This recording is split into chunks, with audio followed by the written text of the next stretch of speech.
Udah aja, kita dulu.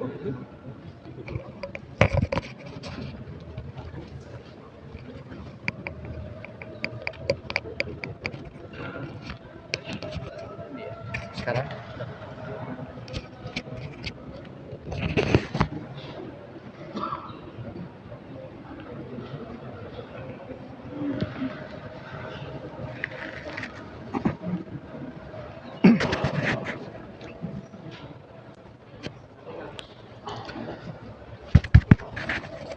ya, sudah nyala.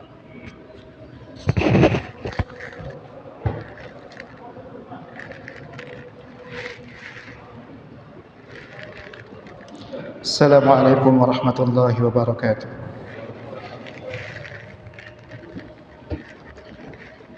Allahu Akbar, Allahu Akbar, Allahu Akbar,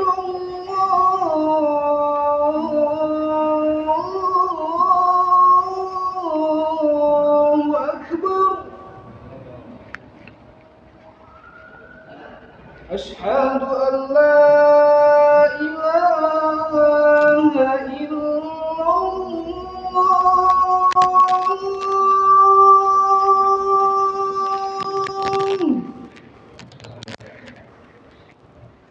Asyhadu an la ilaha illallah.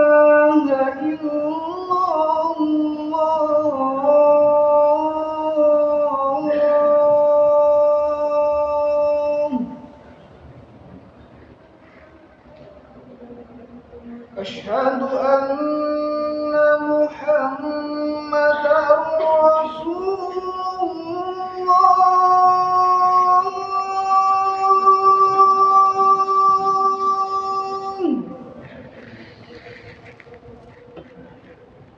Asyhadu anna Muhammadar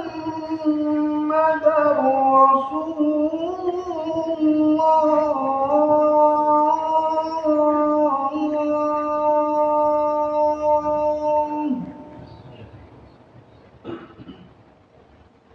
Hayya 'alas salah.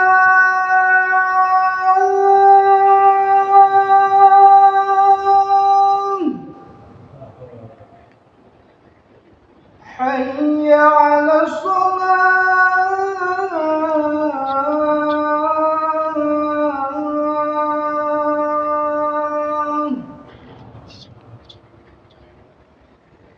Hayya 'alal falah.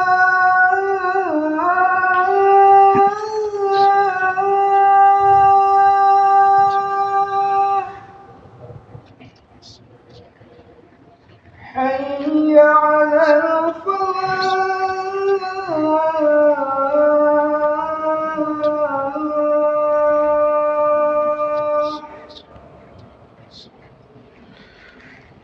Allahu Akbar, Allahu Akbar. La ilaha illallah.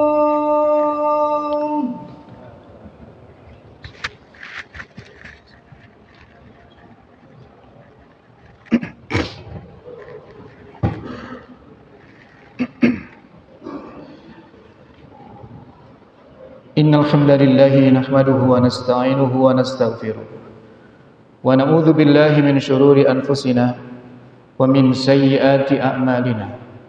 Man yahdihillahu fala mudilla lahu wa man yudlil fala hadiya lahu. Asyhadu an la ilaha illallah wahdahu la syarika lahu wa asyhadu anna Muhammadan abduhu wa rasuluh. Ya ayyuhalladzina amanu taqullaha haqqa tuqatih wa la tamutunna illa wa antum muslimun.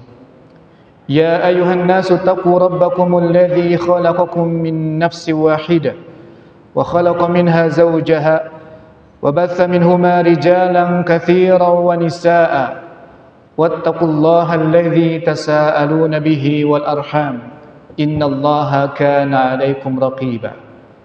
يا أيها الذين آمنوا اتقوا الله وقولوا قولا سديدا يصلح لكم أعمالكم ويغفر لكم ذنوبكم ومن يطع الله ورسوله فقد فاز فوزا عظيما أما بعد فإن أصدق الحديث كتاب الله وخير الهدي هدي محمد صلى الله عليه وسلم وشر الأمور محدثاتها وكل محدثة بدعة وكل bid'atin dhalalah wa kullu dhalalatin finnar. Para jemaah sekalian yang semoga senantiasa berada di dalam penjagaan Allah Azza wa Jalla. Di dalam hadis yang sahih yang diriwayatkan oleh Al-Imam Al-Bukhari, Rasulullah sallallahu alaihi wasallam bersabda, "La taqumus sa'atu hatta yuqbadal ilmu wa takthura az-zalazil." Tidak akan terjadi hari kiamat sampai ilmu dicabut oleh Allah Azza wa Jalla. Artinya banyak orang yang bodoh terhadap agama mereka. Dan sampai terjadi banyak gempa bumi atau goncangan-goncangan. Para jemaah sekalian, semasa hidup Nabi SAW di negeri tempat beliau tinggal itu tidak pernah terjadi gempa. Jadi orang-orang Arab di masa itu yang mendengar sabda Nabi SAW sebetulnya mereka tidak mengenal gempa atau goncangan pada bumi. Fenomena alam yang lain seperti gerhana itu ada, kekeringan itu ada, tapi gempa pada waktu itu mereka belum merasakannya. Artinya para jemaah sekalian, bahwa apa yang terjadi di masa kini, di mana seringkali kita mengalami gempa, apalagi di belahan bumi yang lain, sebetulnya itu menunjukkan bahwa Nabi SAW adalah Nabi yang hak, Nabi yang tidak bisa dibantah dengan cara apapun.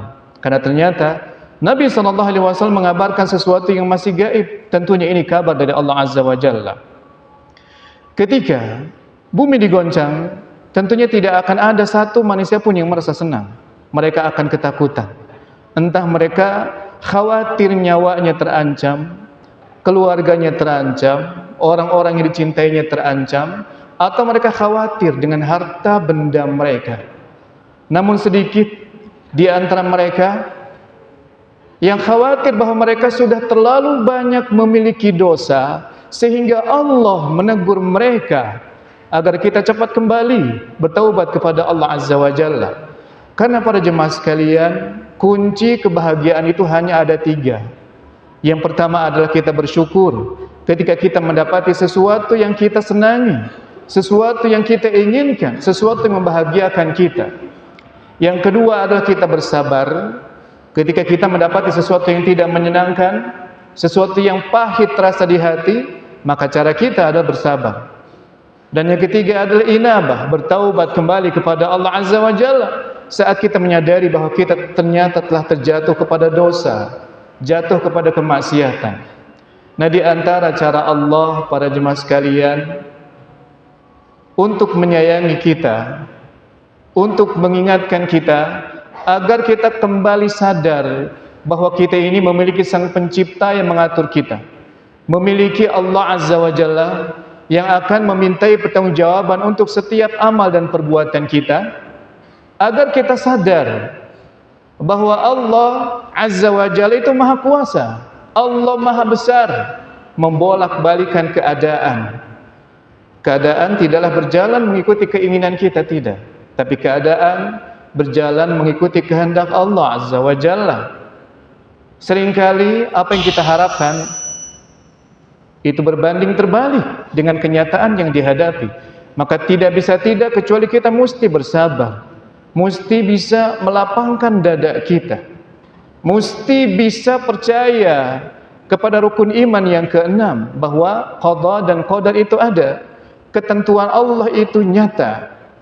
Para jemaah sekalian, kembali kepada masalah gempa.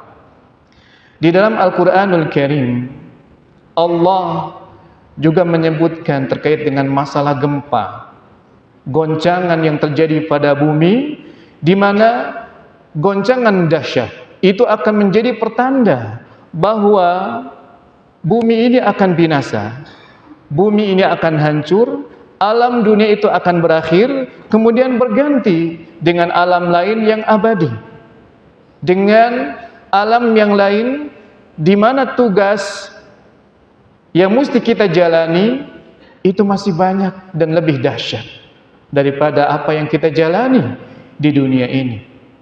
Jadi fenomena yang menjadi pertanda bumi itu berakhir itu bisa disaksikan langsung oleh mata kepala. Tidak bisa dipungkiri, tapi kita tidak berharap bahwa kita termasuk menjadi orang-orang yang menyaksikan huru-hara terjadinya hari kiamat itu.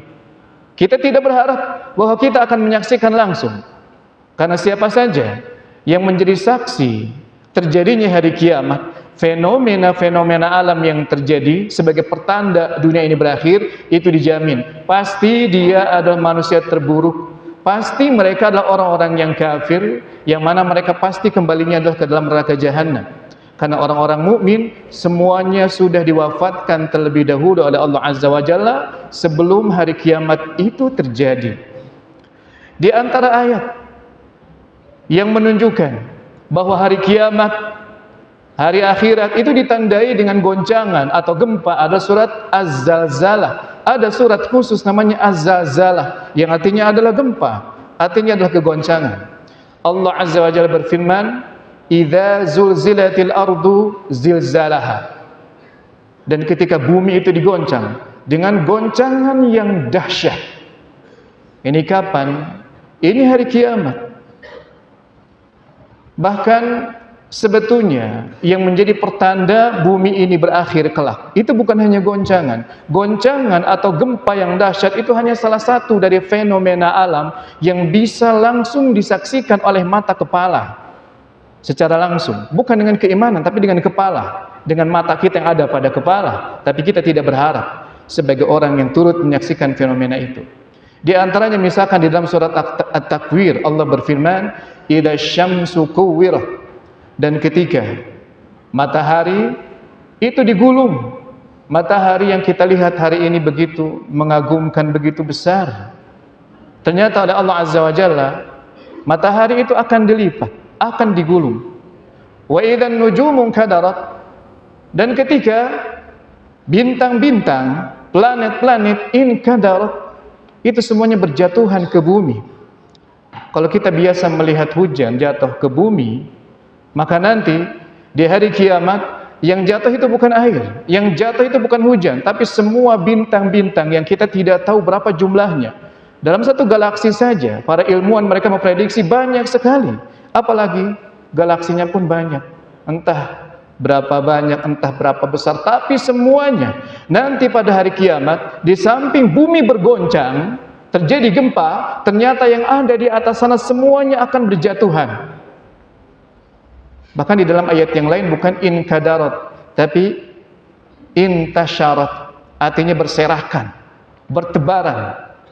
Sudah tidak lagi teratur seperti sekarang. Kalau sekarang kita mengetahui bahwa bintang-bintang itu, planet-planet itu, mereka beredar dan teratur, tidak saling bertubrukan. Tapi nanti semuanya berserakan, semuanya berjatuhan dan menimpa kepada bumi yang selama ini kita cintai ini. Kemudian para jemaah sekalian, sebetulnya banyak fenomena-fenomena yang Allah sebutkan secara gamblang di dalam Al-Quran, seolah-olah kalau kita membacanya, kita sedang menyaksikan tayangan hari kiamat secara live, secara langsung, saking jelasnya. Wa idal biharu fujirat, misalkan, dan ketika laut itu fujirat, fujirat artinya adalah dibuat meluap oleh Allah Azza wa Jalla, sehingga semua yang disebut air itu akan meluap ke atas, sehingga semua perairan menjadi satu kesatuan karena airnya semuanya naik ke atas. Dan di dalam ayat yang lain, wa idal biharu sujirat, dan ketika laut itu dinyalakan, dia meluap menjadi satu, kemudian dinyalakan, dia berubah menjadi api oleh Allah Azza wa Jalla. Dahsyat para jemaah sekalian, gambaran hari kiamat yang Allah jelaskan di dalam Al-Quranul Karim. Ini menunjukkan bahwa Allah Azza wa Jalla ketika memberikan goncangan ke bumi, Itu bukan tanpa sebab dan bukan tanpa tujuan. Dan di antara sebab yang banyak Allah sebutkan di dalam Al-Quran bahwa tidak ada satupun musibah yang menimpa diri ataupun menimpa alam kecuali sebabnya adalah ulah tangan manusia itu sendiri. Ini dari kategori sebab atau dari sudut pandang sebab. Memang mungkin di sana terjadi kerusakan ini dan itu, tapi bukankah Allah yang mengatur kerusakan itu? Bukankah Allah yang mengatur untuk rusak dan tidak? Dan tentunya Allah lah yang maha tahu penyebabnya itu apa. Dan penyebabnya adalah dosa-dosa kita sendiri. Adapun di antara hikmah, di antara tujuannya adalah bahwa setiap musibah pada dasarnya ditimpakan kepada kita itu bukan karena Allah kurang kerjaan, bukan karena Allah semata-mata Allah itu membenci kita, bukan, tapi agar kita kembali kepada Allah Azza wa Jalla. Sehingga para ulama mereka itu menyebutkan, lebih baik kita kehilangan hal-hal yang sifatnya duniawi, entah kehilangan nyawa, entah kehilangan harta, atau kehilangan orang-orang yang kita cintai, tapi kita kembali kepada Allah Azza wa Jalla, daripada ternyata kita mendapatkan hal duniawi itu semuanya, tapi ternyata Allah telah mempersiapkan azab yang pedih bagi orang tersebut. Kita tidak mau seperti itu. Kita tidak mau seperti orang munafik misalkan, mereka di dunia mendapatkan fasilitas orang-orang muslim, dengan orang kafir mereka dekat, dengan orang muslim mereka pun disebut sebagai seorang muslim. Mereka bisa hidup di masjid bareng, mereka pun bisa berteman dan berkawan dengan kita, padahal mereka punya kebencian terhadap Islam dan kaum muslimin. Allah biarkan mereka hidup seperti itu. Tapi ternyata kata Allah, innal munafiqina fid darkil asfali minan nar. Sesungguhnya orang-orang munafik kelak akan berada di dalam keraknya api neraka jahanam. Lebih dahsyat ternyata hukumannya dibandingkan dengan orang-orang kafir kalangan Yahudi, kalangan Nasara atau orang-orang musyrik. Karena hukumannya ditangguhkan oleh Allah Azza wa Jalla. Adapun dahulu seperti Abu Jahal, Abu Lahab, jelas mereka diperangi oleh Rasulullah SAW. Abu Jahal mati di perang Badar. Musuh-musuh yang lain banyak yang mati di perang Badar. Tapi orang munafik mereka bisa hidup berdampingan. Sembari mereka di belakang, ternyata mereka berbuat makar, melakukan kerusakan. Nah, kita tidak mau terkategori seperti orang-orang yang ternyata di dunia seolah-olah kita diperlakukan istimewa dengan banyak kebaikan-kebaikan. Ternyata itu adalah istidraj. Allah hanya menangguhkan hukuman-hukuman yang ternyata sudah Allah persiapkan, sudah Allah kumpulkan, dan tidak memberikan kesempatan kepada kita untuk bertaubat. Maka para jemaah sekalian, saat terjadi fenomena alam, maka hendaklah kita mengintrospeksi diri, kita memuhasabah diri, kita bertanya kepada diri, apakah saya sanggup, apakah saya siap kalau ternyata hari ini adalah hari kiamat, atau ternyata ajal saya ternyata tibanya hari ini. Kalau kita bilang tidak siap, maka segera persiapkan diri, karena kematian tidak pernah menunggu kesiapan kita. Allah mengutus malaikat yang tugasnya mencabut arwah kita. Itu tidak akan janjian dulu dengan kita, tidak. Itu perkara yang gaib. Kita tidak akan pernah diberitahu. Tidak akan pernah menunggu kesiapan kita. Maka jangan sampai kita menunggu fenomena yang lebih dahsyat lagi. Jangan sampai kita termasuk orang-orang yang terkena dampak daripada suatu musibah, dari suatu fenomena yang tidak kita harapkan, baru kemudian kita menyadari bahwa kita ini butuh kepada Allah Azza wa Jalla. Sementara kaidahnya adalah, kalau kita ingat kepada Allah di waktu kita senang, di waktu kelapangan kita, maka yakinlah saat kita dalam keadaan sempit, saat kita dalam keadaan terhimpit, maka Allah pasti akan datang menjadi penolong kita. Tapi ingat pula, ketika dalam keadaan lapang, ketika dalam keadaan senang, ternyata kita lupa kepada Allah Azza wa Jalla, lupa bahwa kita itu punya tugas untuk ibadah kepada Allah Azza wa Jalla, maka ketahuilah bahwa umumnya manusia akan dimatikan oleh Allah di atas kebiasaannya itu. Tidak akan diingatkan dulu oleh Allah Azza wa Jalla bahwa Anda akan segera dicabut ajalnya, segera Anda mempersiapkan diri. Tidak seperti itu. Makanya Allah Azza wa Jalla berfirman, Alhaakumut takatsur. Bermegah-megahan telah melenakan kalian, telah melalaikan kalian. Ada yang lalai dengan pekerjaannya di kantor, Ada yang lalai dengan mengejar karir, ada yang lalai dengan politik, ada yang lalai dengan keluarga, ada yang lalai dengan hobi, dengan segala macam. Banyak orang yang lalai. Sampai kapan? Kata Allah, hatta zurtumul maqabir, sampai kalian masuk ke alam kubur. Benarlah apa yang dikatakan oleh para ulama, oleh Rasulullah SAW, bahwa manusia umumnya akan dicabut nyawanya oleh Allah Azza wa Jalla di atas kebiasaannya. Maka para jemaah sekalian, fenomena gempa yang akhir-akhir ini sering menimpa kita, jadikanlah itu sebagai pemantik untuk kita agar kita memuhasabah diri, cepat kembali kepada Allah Azza wa Jalla. Pelajari ilmu agama sebagai bekal bagi kita semuanya untuk menuju Allah Azza wa Jalla. Jangan sampai kita termasuk orang-orang yang lalai, hanya peduli terhadap duniawi kita semuanya, sementara ketika di akhirat kelak bukan dunia sebetulnya yang kita harapkan, bukan. Yang sangat bermanfaat bagi kita adalah amal. Dunia tidak masalah kita ambil, tidak masalah kita kejar, asalkan kita tidak pernah lupa bahwa tujuan kita adalah ibadah kepada Allah Azza wa Jalla. Ibadah yang benar, ibadah yang sesuai dengan aturan yang ditetapkan oleh Allah, yang diajarkan oleh Nabi-Nya sallallahu alaihi wasallam. Adapun menjadi manusia yang mereka hanya terobsesi dengan hal-hal yang sifatnya kebaikan-kebaikan duniawi, maka perhatikan, semua orang pasti akan menyesal kelak. Makanya di dalam Al-Quran Allah menjelaskan bahwa sifat jiwa itu ada 3. Kadang Allah menyebutkan bahwa jiwa itu adalah ammarah bisu, jiwa itu mengajak kepada keburukan. Memang syahwat itu berada pada kondisi selalu mengajak kepada hal-hal yang disukainya saja, dan itu bertentangan dengan syariat. Itu syahwat. Syahwat itu enggan untuk ibadah. Ammaratun bisu, jiwa senantiasa mengajak kepada keburukan, kepada maksiat, kepada kedurhakaan terhadap Allah Azza wa Jalla. Dan terkadang Allah menyifati jiwa dengan lawamah, bahwa jiwa itu lawamah. Lawamah artinya tidak ajak. Lawamah artinya manusia itu punya sifat yang labil. Lawamah maksudnya adalah jiwa itu suka mencela. Kalau dia melakukan kebaikan, maka suatu ketika dia pun pasti akan menyesal. Kenapa kebaikan yang dahulu dilakukan kok tidak dilakukan secara sempurna, padahal masih mampu. Orang yang durhaka pun sama. Kenapa dahulu saya melakukan kedurhakaan, padahal saya sudah diingatkan.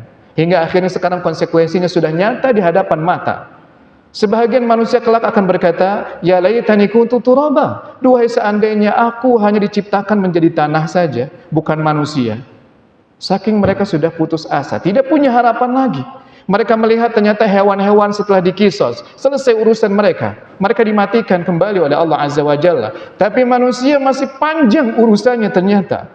Mereka harus mempertanggungjawabkan perbuatannya di neraka. Kalau orang kafir maka kekal abadi selamanya. Maka orang baik dia akan menyesal kenapa kebaikan tidak dilakukan secara maksimal. Apalagi orang buruk dia pun akan menyesal kenapa dia melakukan keburukan itu. Dan terkadang jiwa oleh Allah Azza wa Jalla disifati dengan mutmainnah. Ya ayyatuhan nafsul mutmainnah, jiwa yang tentram, jiwa yang tenang. Artinya jiwa yang mau tunduk kepada aturan Allah Azza wa Jalla. Jiwa yang dia mentauhidkan Allah Azza wa Jalla. Jiwa yang dia mau menerima sunnah ajaran Nabi sallallahu alaihi wasallam. Jiwa yang tunduk taslim kepada ketentuan Allah Azza wa Jalla. Inilah sifat yang mesti kita kejar. Meskipun setiap orang punya kecondongan kepada keburukan, setiap orang punya kecondongan kepada kelabilan, tapi kita sudah diingatkan oleh Allah Azza wa Jalla bahwa kita mesti membina diri, mengembangkan diri agar menjadi jiwa yang mutmainnah, jiwa yang bertakwa kepada Allah, jiwa yang di dalam hatinya ada keimanan, jiwa yang perjalanannya menuju kepada Allah Azza wa Jalla, jiwa yang hanya memandang duniawi sebatas modal bagi dia untuk bisa kembali ke kampung akhirat, menjadikan dunia sebagai wasilah, sarana bagi dia untuk mengumpulkan pahala sebanyak-banyaknya, bukan jiwa yang menjadikan dunia sebagai tujuan utamanya, sehingga dia hanya menggunakan sisa-sisa waktu untuk ibadah. Para jemaah sekalian, ibadah, mempelajari ilmu agama, jangankan hanya menggunakan sisa waktu. Andai kata semua waktu kita dipergunakan untuk belajar ilmu agama, seperti misalkan Nabi atau para sahabat atau para imam, ilmu itu tidak akan pernah selesai. Tetap mereka itu merasa bodoh, banyak hal yang tidak mereka ketahui. Maka apalagi kalau ternyata kita dalam satu hari tidak punya waktu sama sekali untuk belajar ilmu agama, padahal saat ini belajar mudah untuk kita lakukan. Dalam satu pekan tidak ada juga waktu yang sengaja kita khususkan untuk mempelajari ilmu agama. Dalam satu bulan pun tidak ada. Semuanya hanya serabutan saja kalau masalah agama, hanya bersifat kuliner saja. Kebetulan ada, kemudian tertarik, ya dibaca, tidak maka nggak dicari. Bahaya para jemaah sekalian. Sementara ilmu itu adalah syarat bagi kita agar kita bisa beragama dengan benar. Rasulullah SAW bersabda, "Man yuridillahu bi khairan yufaqihu fiddin." Siapa yang Allah kehendaki kebaikan, maka dia akan difahamkan agama. Berarti mafhumnya, makna kebalikannya adalah jika orang tak faham agama yang benar, maka dia sama sekali tidak akan mendapatkan jatah kebaikan yang sejati, yang hakiki. Adapun dunia, Abu Jahal juga diberikan dunia, Qarun juga diberikan dunia. Adapun kekuasaan, Fir'aun juga diberikan kekuasaan, Haman juga diberikan kekuasaan. Adapun istri, orang-orang kafir juga di zaman dahulu istrinya banyak, lebih banyak dari kita. Adapun anak, orang kafir juga sama diberikan anak. Maka kita punya harta, punya anak, punya jabatan, punya kekayaan, itu bukan kebaikan yang sejati. Kebaikan sejati adalah saat kita bisa menggunakan harta berdasarkan kepada ilmu, bisa mendidik anak sesuai dengan ilmu, bisa membina istri sesuai dengan ilmu, bisa menggunakan dunia sebagai sarana, wasilah bagi kita untuk bisa mendapatkan pahala sebanyak-banyaknya dari Allah Azza wa Jalla. Jadi kuncinya adalah pada ilmu, kuncinya pada sikap kita. Bagaimana cara kita menyikapi semua hal yang sifatnya duniawi ini? Apakah disikapi dengan syahwat, disikapi dengan keilmuan, disikapi dengan keimanan, ketakwaan, atau seperti apa? Ini perlu kita memuhasabah diri. Demikian yang bisa saya sampaikan. Barakallahu li wa lakum.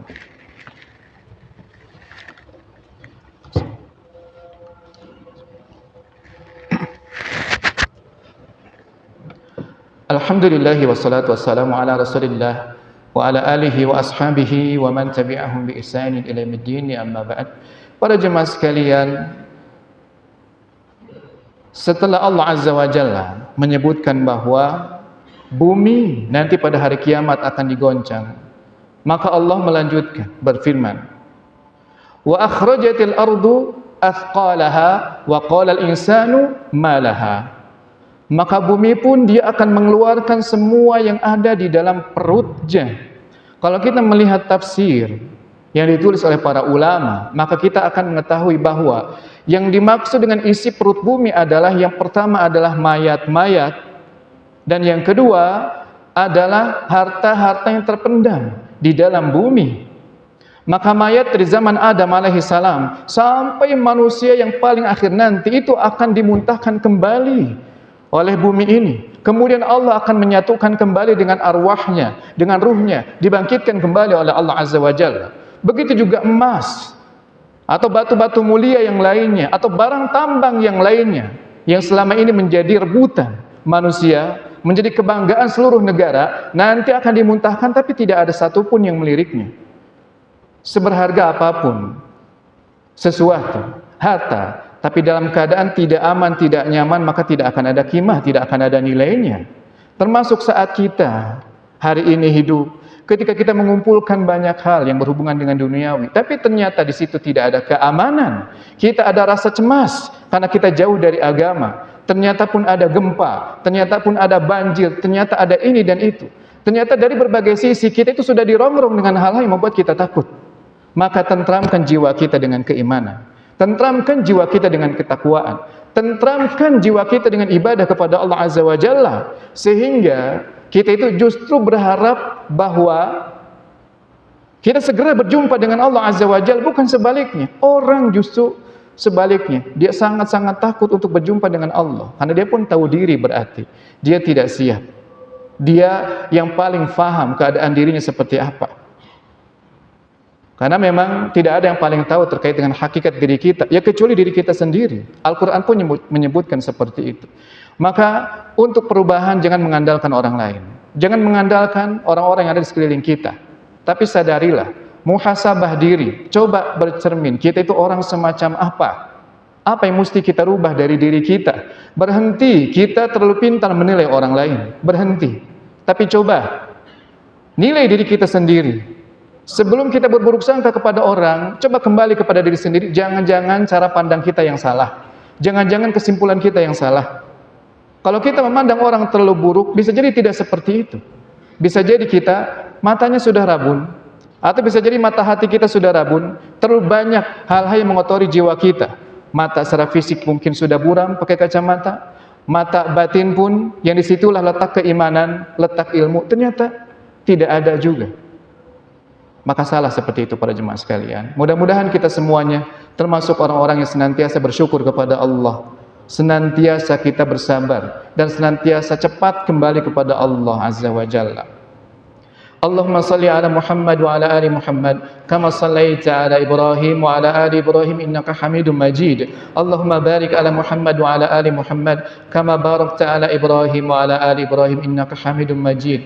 Allahumma ighfir lil mu'minina wal mu'minat wal muslimina wal muslimat al ahya'i minhum wal amwat. Rabbana ighfir lana wa li ikhwanina alladhina sabaquna bil iman wa la taj'al fi qulubina ghillan lil ladzina amanu. Rabbana innaka ra'ufur rahim. Rabbana atina fid dunya hasanah wa fil akhirati hasanah wa qina adzaban nar.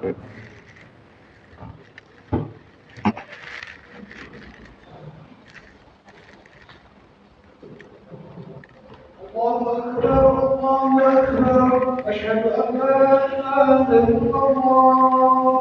Asyhadu anna Muhammadar Rasulullah. Hayya 'alas shalah, hayya 'alal falah. Qad qamatis shalah, qad qamatis shalah. Allahu Akbar, Allahu Akbar. La ilaha illallah. Sawu sufufakum fina tasaffi min tamamis salat. Safnya mari kita rapatkan dan kita luruskan.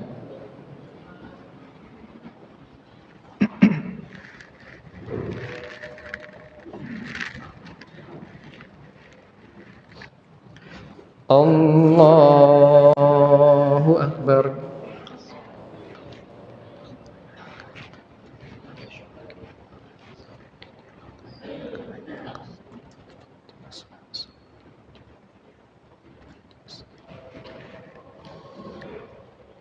Alhamdulillahi Rabbil Alamin Ar-Rahmanir Rahim Maliki Yawmiddin Iyyaka na'budu wa iyyaka nasta'in Ihdinas siratal mustaqim Siratal ladzina an'amta 'alaihim غير المغضوب عليهم ولا الضالين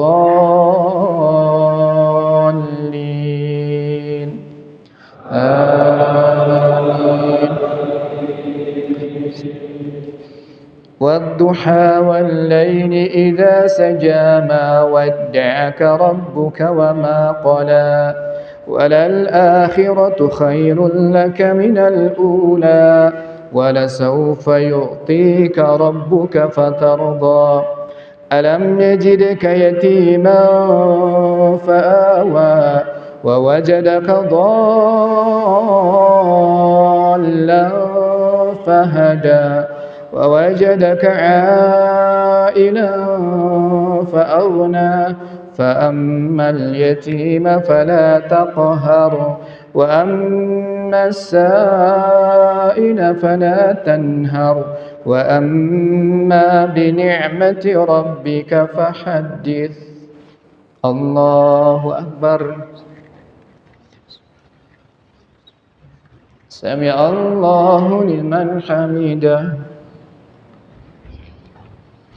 الله أكبر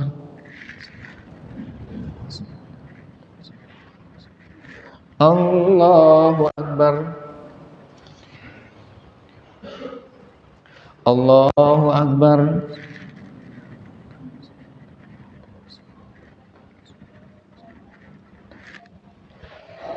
Allahu Akbar. Alhamdulillahi Rabbil Alamin. Ar-Rahmanir Rahim. Maliki Yawmiddin. Iyyaka na'budu wa iyyaka nasta'in. اهدنا الصراط المستقيم صراط الذين أنعمت عليهم غير المغضوب عليهم ولا الضالين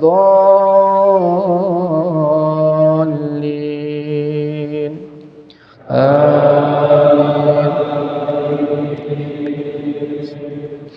والتين والزيتون وطور سينين وهذا البلد الأمين لقد خلقنا الإنسان في أحسن تقويم ثم رددناه أسفل سافلين إلا الذين آمنوا وعملوا الصالحات فلهم أجر غير ممنون فما يكذبك بعد بالدين أليس الله بأحكم الحاكمين الله أكبر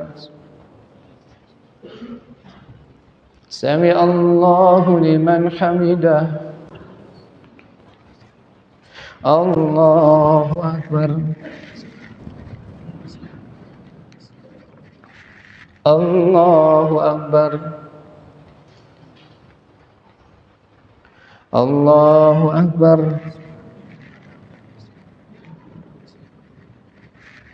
الله أكبر